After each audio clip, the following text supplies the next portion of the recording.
여러분 안녕하십니까, 진성호입니다.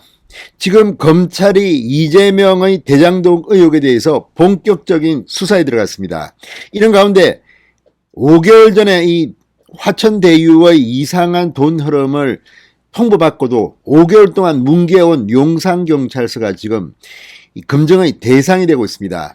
이낙연 전 대표가 조선일보와의 단독 인터뷰에서 강력 경고를 했습니다. 검경 이따위 식으로 하면 안 된다는 겁니다. 자, 그리고 오늘 이낙연 캠프가 들고 일어났습니다. 이낙연 캠프에 속한 의원들이 입장문을 내고 홍영표 의원이 강력 경고를 했습니다. 자, 지금 민주당 내의 대통령 후보 경선 정세균 전 총리가 중도 하차하고 김두관 의원까지 사퇴하면서 지금 6명 중에 4명만 남았습니다. 이 중 박용진 의원은 거의 득표율이 미미하기 때문에 추미애 전 장관이 중도 사퇴하면 이낙연 후보는 결선 투표까지 못 가고 중도 하차할 수밖에 없는 1차에서 그냥 끝나버릴 가능성이 높습니다. 이와 관련해서 이낙연 캠프가 추미애의 중도 사퇴를 거론하면서 추미애 캠프가 반발하는 등 지금 민주당 대통령 후보 경선은 대장동과 관련해서 요동치고 있습니다. 4명의 TV 토론을 보면 추미애, 이재명이 손을 잡고 이낙연을 공격합니다. 그래서 이낙연 캠프도 섣불리 이재명의 대장동 의혹을 구체적으로는 말하지 않고 있습니다. 그러나 오늘 본격적인 입장문이 나왔습니다. 자, 이재명 캠프는 어쩌면 국민의힘보다는 민주당 내부의 이낙연 캠프 쪽을 더 신경 쓰는지도 모릅니다. 지금 윤석열 전 총장을 공격하는 정도가 홍준표, 유승민의 공격이 더 효율적이라는 그런 분석도 있습니다. 민주당에서 아무리 공격해도 윤석열 전 총장의 지지자들이나 국민의힘 지지자들은 요동치지 않지만 내부의 적, 내부의 경쟁자가 윤석열을 흔들면 그만큼 흔들린다는 겁니다. 같은 논리로 국민의힘 쪽에서 이재명을 공격하는 것보다는 이낙연이 이재명을 한번 흔들면 끝날지도 모른다는 그런 위기감이 이재명 캠프에는 팽배한 것 같습니다. 이런 가운데 오늘 드디어 이낙연 캠프가 움직이기 시작했습니다. 진성호의 융단 폭격 시작합니다. 이재명 경기도지사를 융단 폭격합니다. 방송에 앞서 아직 진성호 방송에 구독자가 아니신 분들은 붉은색 구독 버튼 눌러주십시오. 더 좋은 방송으로 보답하겠습니다. 자, 이낙연 캠프가 오늘 긴급 회견을 갖고 캠프와 당 개인적으로 굉장히 많은 제보가 들어오고 있다. 이렇게 대장동 의혹을 압박했습니다.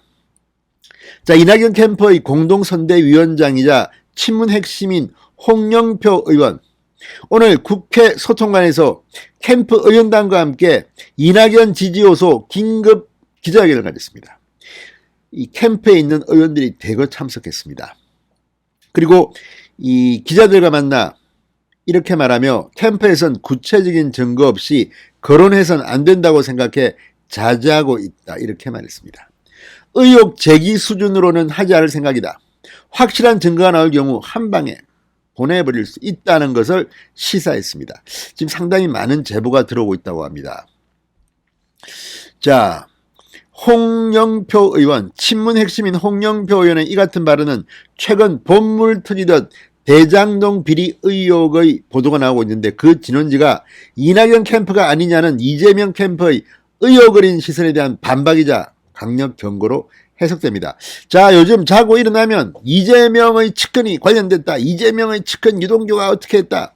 유동규와 이 화천대유의 소유주 김만배와 이런 이 녹취록이 검찰에 제출됐다. 아무튼 이 정도면 사실은 이재명 끝난 것 같다는 정도의 보도들이 막 쏟아지고 있습니다. 이 보도의 배후로 이낙연 캠프가 아닌가 의심하고 있다는 그런 언론의 분석이 나오는 겁니다. 그러자 이낙연 캠프는 무슨 소리냐, 우리는 구체적인 물증이 확실할 때 터뜨리겠다. 지금은 참고 있는 것이다. 이 사람들아, 이렇게 경고를 하는 것으로 보입니다. 자, 캠프 의원단은 기자회견에서 자고 나면 터져나오는 대장동 화천대유 토건비리 국민들이 걱정하고 계신다. 열심히 일하는 청년들이 실망하고 있다. 지위 고하를 막론하고 철저히 규명해야 한다고 목소리를 높였습니다. 국민의 걱정과 의구심을 깨끗이 해소해야 한다. 부패와 비리로 의심받는 지점들은 끝까지 추적해 척결해야 한다. 척결이란 말을 썼습니다. 부정부패 척결은 이낙연이 가장 잘할 수 있는 일이다. 이낙연 지시를 호소했습니다. 자, 이재명 캠프는 이런 말을 들으면서 지금 부글부글 끓고 있습니다. 자, 이낙연 캠프와 별도로 이낙연 본인도 이 문제를 거론했습니다. 경찰에 대해서 특히 강력 경고했습니다. 오늘 아침 조선일보에 실린 이낙연 단독 인터뷰입니다. 이번 사태를 보면서 공정과 정의가 많이 무너졌다는 것을 절감하고 있다. 그런 것에 연루되지 않은 내가 잘 세울 수 있다. 이런 사건을 하나의 지역경찰서가 5개월째 주무르고 있다는 것은 납득할 수 없다. 용산경찰서에 대해서 강력한 경고를 내렸습니다. 검찰과 경찰이 어떤 자세로 수사할 것인가가 훗날 두고두고 검증 대상이 될 것이다. 강력 경고했습니다. 자, 지금 검찰은 뒤늦게 뛰어들었지만 이 장영학 회계사로부터 이 화천대유의 실소유주인 김만배 대표, 김만배 씨, 그리고 이재명의 측근으로 이 대장동을 설계했다고 지금 드러나고 있는 바로 그 유동규 전 성남도시개발공사 기획본부장 과의 녹취록을 15개 내지 18개를 검찰에 제출했다는 보도가 나왔습니다. 자, 이 내용들 4천억 원이 넘는 배당금을 어떻게 배분할 것인가 이런 것들이 담겼다는 문화일보 등의 분석을 보면 벌써 언론들은 많은 것을 알고 있습니다. 그런데 검찰과 경찰은 지금 뭐하고 있는 건지 이재명을 보호하려고 지금 묵살하고 있는 겁니까?